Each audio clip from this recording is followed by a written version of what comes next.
Okay, I'll call the meeting to order. It's 3:05 according to my Lost it. watch. Oh, there we go. Right. Item 2 is the traditional land acknowledgement. We acknowledge and respect the indigenous peoples within whose traditional lands we are meeting today. So item 3 is adoption of the agenda. And if we could just have a motion to switch spots, we'll do 5.2 first and then we'll do 5.1. Make that motion. Do you have a second? Sure. All those in favor? Oh, carried, perfect. Okay, next item is receipt of the minutes. So we have the minutes of the April 25th meeting. If we could have a move on a second, please. Move. Sure. Perfect, thank you. All right, so then we'll move into staff reports. So 5.2 is site-specific floodplain exemption application F2302E Highland Consulting, care of Cooper Husband. So Zachary, we'll let you give us a brief outline of what's going on, and then we'll just open the floor for the component chair on that. Yeah. Yeah, behind you. Okay, thank you. Okay, so after Zachary's spoken, if you'd like to make any comments, go. Let's up to that. Okay. Yeah, thanks. So this is a site-specific floodplain exemption, as you have indicated, to permit the construction of a dwelling within the 15-meter floodplain setback related to Kootenai Lake. I think what's being proposed, I'm not sure if it's in the referral package, it is that it's a 2-family dwelling or a duplex right now. So I think it'll be upper and lower level units. We don't have specific floor plans or like a real detailed design yet, but the location has more or less been established for where they would like to build their house. And best kind of image or reference of that is probably on page 7 of the referral package, if you guys have that either digitally or hard copy. And it will meet the required flood construction level, as far as I understand. It's just the 15-meter setback that they're seeking relief from. And yeah, if there's anything that I missed or any other details or new information, feel free to have anything. Sure. Okay. Yeah, I have a question. Can you hear me? Yes, I can, Robert. The plan shows 3 cabins where there used to be 1, and one of the cabins is shown to be over the area highlighted in brown as a septic field, and there's no detail or information about these cabins, whether they have power, foundations, electricity. Yeah, I can go ahead through the chair. I can address that. Marvin, right? Yes, it is. Yeah, okay. So yeah, I think what you're referring to is in the engineering report on page 3 of the engineering report from Crow's Nest. Figure 4.2. Yeah, figure 4.2. So the applicants are not actually proposing any cabins on the property. The engineer from Crow's Nest chose to use I guess a previous design that the applicants were considering prior to some further discussion with myself and other RDCK staff. So what he chose to do was using the colored lines and the colored polygons on that figure. He overlaid his information, which is, the red square is the dwelling and the brown rectangle is the approximate location of the septic system. But none of that underlying information in terms of the 3 cabins are actually being proposed. I did suggest that the engineer not use this figure and actually update that to make it more clear for the reader what's actually being proposed. But he didn't want to change it. So this is what we're moving forward. I have a problem with that because it says on the plan that we are being asked to comment on, there are the three outbuildings are described as proposed. Yeah, it does raise a bit of confusion or questions, but I can confirm that they are not proposing the cabins. And the proposal is more accurately described in the first page of the referral package. You know, and like I did suggest that the engineer change that in order to limit any confusion or these types of questions from either this group or the board of directors eventually when we get to that point, but they kindly said that they were not going to change it, so. On this, okay, yeah. Just to clarify that, that was a thought at the beginning. It has become, even when you called it a duplex, what it is the septic system that was designed by the engineers will only support 3 bedrooms. So we're not talking about a duplex. We're talking about a 1-family, a 2-bedroom home with a suite under it for the real parents. So basically, a mid-sized house with a suite under it. I think Like an in-law suite. Yeah, in-law suite. In-law suite is where it's going. So that's, yeah, the cabins were thought of, but no, just the one building. Then we considered the house and just one cabin, but decided to keep it all together to just disturb that one piece of land. Just that one footprint and just put a little suite under it. Thanks, that's helpful. Okay, thank you. Okay. Is there any other questions either from Marvin or from Dan? I'm only saying that because you're not in the room, so I can't. If I miss your hand, then you might not ask it. Yeah, if the chair would mind, I have a question as well based on the information that was furnished in the application. Go ahead. I did not notice a survey or any elevations that were provided with that application, and I'm curious as to how close they are to the house is to the 535 flood limit.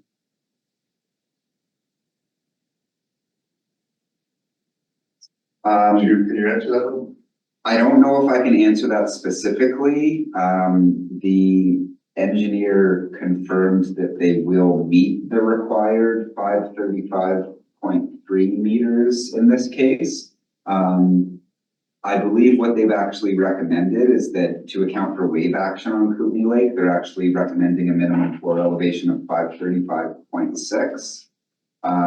So they will be, I guess it's 0.3 meters above the required FCL for this area. But there isn't, Yeah. you're right, there isn't actually floor plans or elevations to show that. It was just the confirmation from the engineer that they will meet that requirement. Okay, but there was no diagrams or anything furnished with the application. That's correct. All right. And also no schematics of what that house would look like, or I noticed they made a recommendation for geotechnical report, as it sounds like the foundation for the house will be also in that flood zone limit. Yeah, the house itself, including the foundation and the footprint, will be within the 15-meter required setback.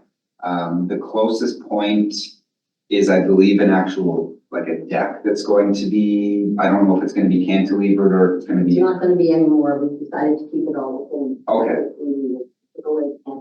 okay. So yeah, everything will be, Zach? Yeah.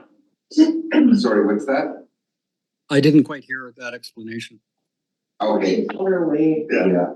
yeah, There was going to be a cantilever deck, but one corner of the deck did cross the 15-meter mark, so we just removed it and brought everything back, so it was safely within the boundary. Yeah, and it's I think the 7.5 meter that's being proposed, not the 15-meter setback, but the 7.5 meter setback. So originally, if you didn't hear that, originally they were proposing a deck that was gonna project slightly into what they're proposing as the 7.5 meter setback from the natural boundary. What they've done was kind of cut off a portion of the proposed deck so that everything will be outside of what they're proposing as a 7.5 meter setback. So yeah, the house, more than half of the house and the deck obviously are within the 15-meter setback. But in terms of more detailed plans or elevation drawings, that hasn't been provided at this time. Okay, So that, I just ask you a question, and will those be provided before anything takes place, before construction starts? Certainly before building permit applications. Yeah, The reason that there are no specific plans drawn up is because of the development plan and the floodplain application plan. We wanted to make sure the floodplain application was all smooth and happening before we got too serious, because we wanted to build within what would actually work. So we're ready to do those plans, but we just didn't feel like it was time yet. We do have the general shape and size, it's on the, because there's not much room to wiggle with. Have to use that same footprint. did you have, Makes sense to me. do you have another question or No, that was it. that was it? That was Okay. it, yeah. All right, anybody else have any questions? I mean, I wanted to always be a formality that I ask you, is there anything that you have concerns with, or is there anything that you should draw our attention to in any of this? I mean, the engineer's report meets our terms of reference. I guess the one thing to point out is that there will be a watercourse development permit application that will be reviewed subsequent to this application. So the whole reason, and maybe you guys have come across this before with past applications, but the whole reason why we look at the site-specific floodplain exemption first is because that's the application that's really assessing the bigger picture risk, or the risk of safety and livelihood for the proposed dwelling. So we want to make sure that the siting of the house will be approved or supported in principle by the board before the applicants get too far into designing the house, and also having a full-blown riparian assessment done with the restoration plan. There was a lot of vegetation that was destroyed prior to the applicant submitting this proposal. So there will be a plan through that watercourse development permit application to revegetate and restore the portions of the land that were previously disturbed. That's a step program. In terms of this is the first step to just figure out whether the board is comfortable with supporting the siting of the house and the size and everything. And then once we've determined that, in principle, that location of the dwelling would be supported, then we get into the more detailed design of how we're going to restore the land that was disturbed. And then the building permit would come after the development permit is issued. Great. I'd like to say something. Go ahead, Margaret. I highly respect the need of the current owner to develop the property, and it's really not their fault that such a small amount of property is clear of the 15-meter development permit area, but it would have been nice to actually have those other details in advance so we could actually see what we were approving. But, I guess it's not that I think it's a bad idea, but I think it's important when you're applying for a permit to present the information that's necessary, not say, well, we didn't do this because it might have been a waste. Well, it's really nice to have all your cards laid out in advance. Yeah, and I think I can speak to that. Just two things there. The first just being, because it has been a bit of an issue in the past, is just clarifying that this is an advisory board that doesn't approve or deny anything. It's more of a recommendation of support, which Marvin, I know that's what you meant, but just to clarify for the applicants. Sorry, I meant recommend. Yeah. Totally. You meant support.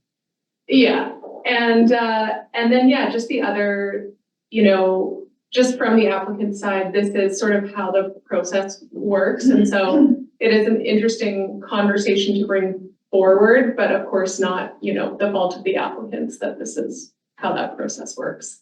I have no problem with recommending it because Yeah. they don't really have much of an option. They've got a property that they own and they want to improve it. That's great. I was just saying from my point of view, it would have been nice, before recommending it to actually know fully that stuff, but maybe not necessary. Okay. And I think we are at the point where we can support or not support. So I'm gonna call for a mover and a seconder, and I'm just gonna read out the what's in front of us here. That the Area E is that Advisory Planning Commission support or not support the site-specific flood plain exemption application to Highland Consulting, care of Cooper Husband for the property located at 2205 Gilby Road, rural Nelson, and legally described as Lot A, District Lot 1316, Cookie District Plan, NEP 85347. How about that? Yeah, I move that we, support. Can I ask a question? Of us. You can second and then you can have it. Let's Okay. Yeah. All right, I'll second it. move and second. And now you can have a question or discussion. Yes, okay, so is there a way to amend this so that it includes in principle what they've talked about here, that, because they've talked about roughly a location and size and number of bedrooms in a house, that's what we're supporting? That should be in the package somewhere. Yeah. This should be there from Mass Environmental. Yeah, I didn't hear it in the motion for that. Oh, I see. yeah, Yeah, just support. yeah, the motion by the support or not. Okay. Okay. That's fine. Just on a process note, you guys can amend the motion if you want to be more specific.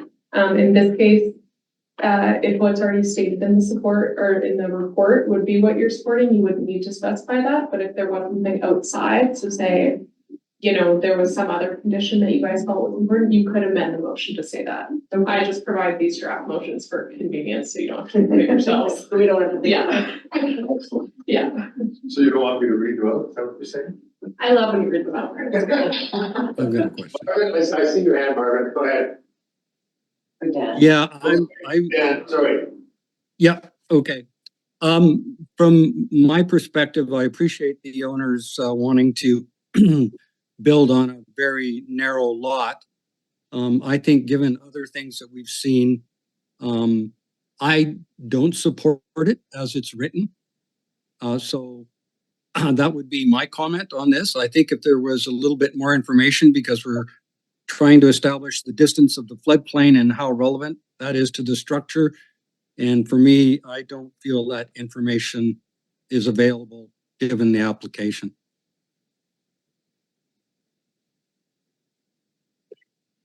I know it's been seconded and that's Well, fine. That's fine. I just wanted to register that.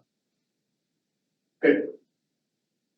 So it's been moved and seconded. If there's no further discussion, don't see any more hands.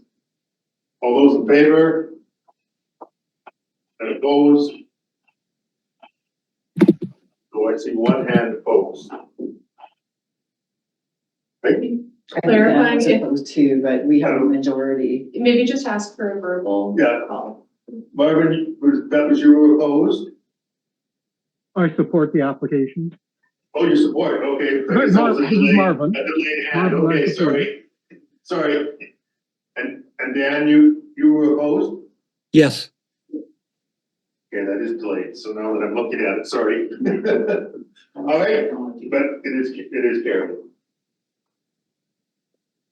Okay. So. Now we, I have a question. Would it then, this is an advisory board and it's going to the board, would it be wise to have more house plans set more closely in shape before that meeting? think that would be a conversation that you guys, you and Zach. Yeah. Have a call you. That wouldn't, it's past us now, so it's on the board now, so. Actually, it's not past me yet. It goes to rural affairs, correct? Yep. Okay, so it doesn't go directly to the board. First, it will go to rural affairs committee, Okay. and I that, guess there's a board meeting that. the following July, day. yeah. So basically, in terms of timeline, would this go to June? No, potentially July, Okay, okay. but no, June's already set. Okay, that's all we said. Okay. Okay. So the day before board would be the rural affairs, and you'd be welcome to come to that meeting as well. Okay, I didn't know anything about that. Okay. Yeah. Thank you. Thank you. Thank you. You guys can stick around, but you can also go. You have better things to do. Talk later, Zach. Thank you very much. So is Stephanie going to be here for this one? She is online, yeah. Sorry. Okay, all right, so item 5.1, development permit application DP 2402E, Dustin Lalick.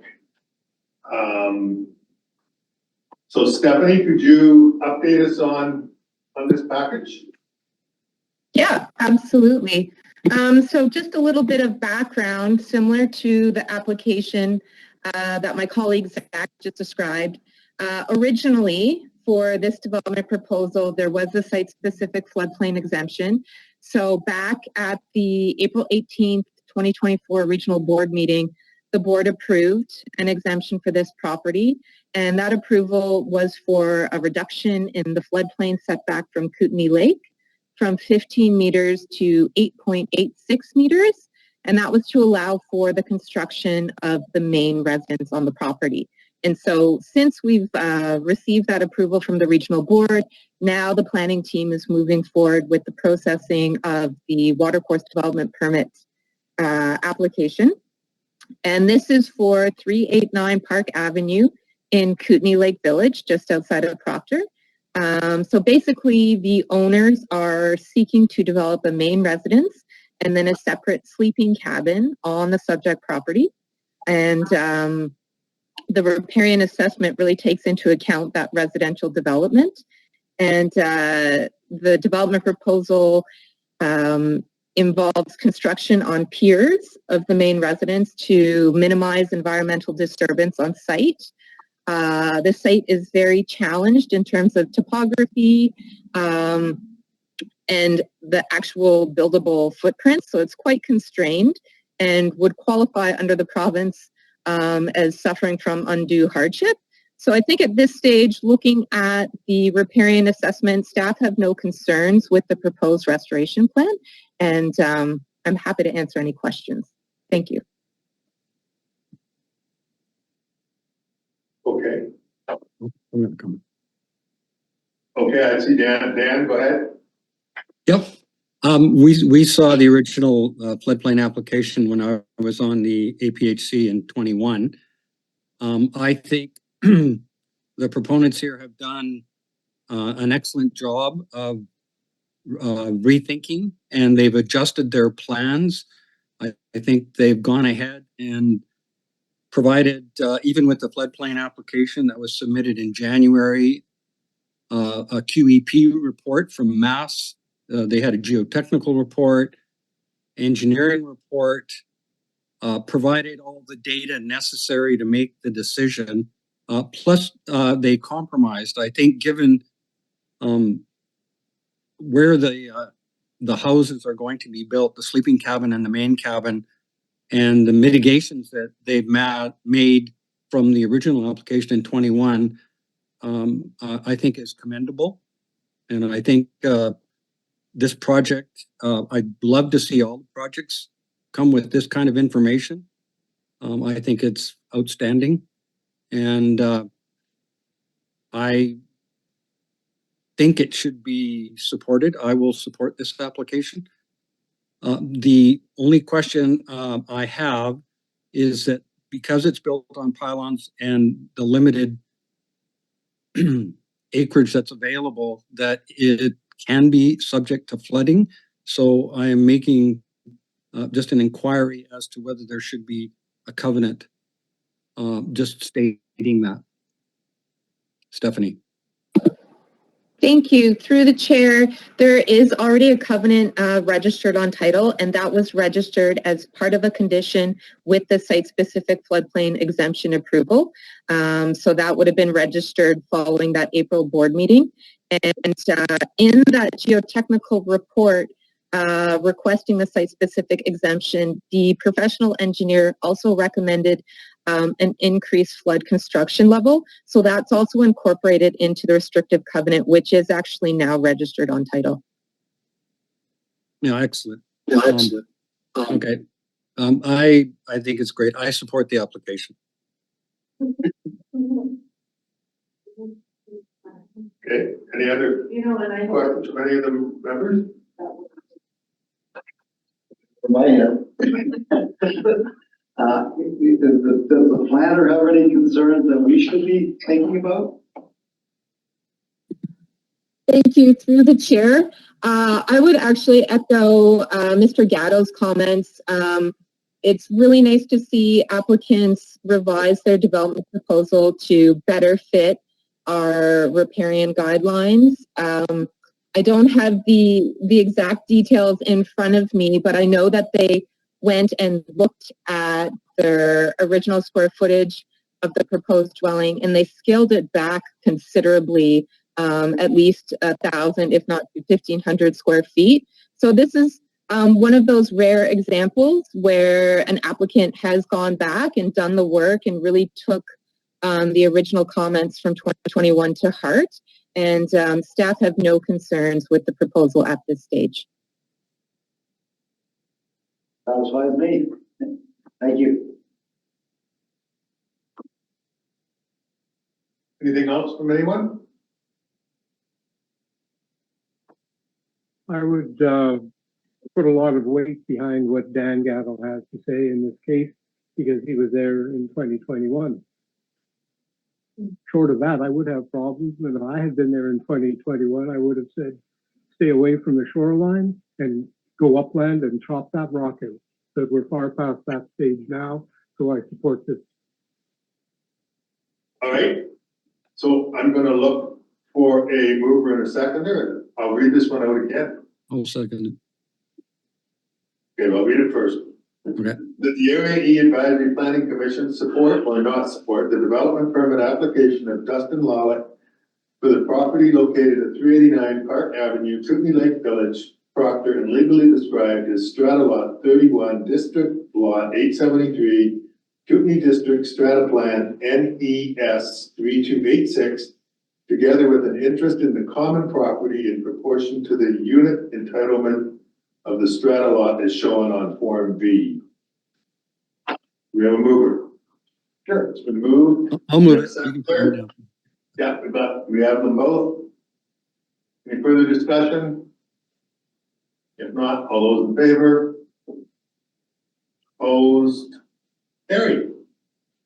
Not to be a stickler, not that it matters, but just for the future, because I can tell we're all supporting it here, but when you read the motion, you'll need to choose either support or not support when you read it. Because you guys basically just approved the motion to support and not support. Okay. But I think we were all understanding what was meant by that. So I move that we support the motion. Okay, it's been done. Gotcha. Thanks.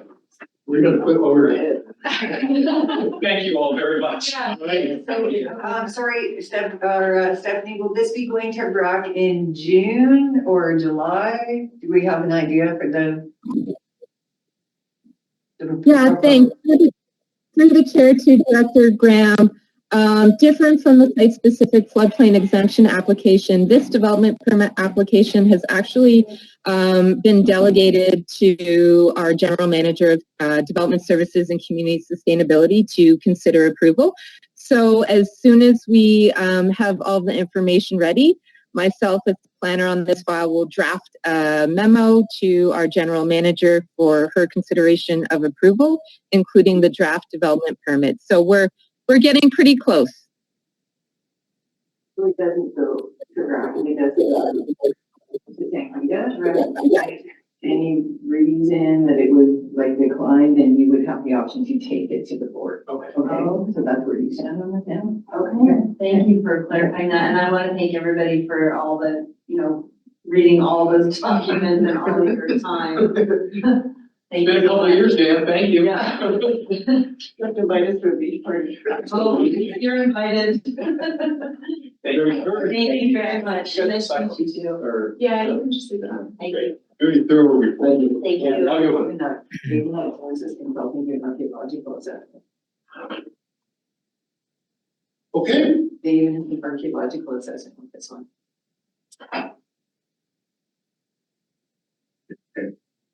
All right, so next item is item 6, which is public time, and I'll call for questions from the public.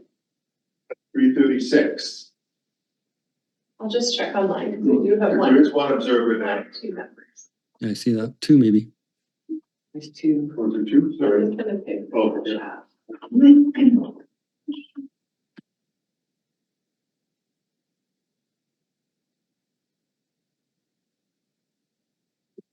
Coming back? No. Okay. So the next meeting of the electoral Area E Advisory Planning and Heritage Commission is scheduled for June 27th, 2024. I'll call for adjournment. All right, I'm on a roll.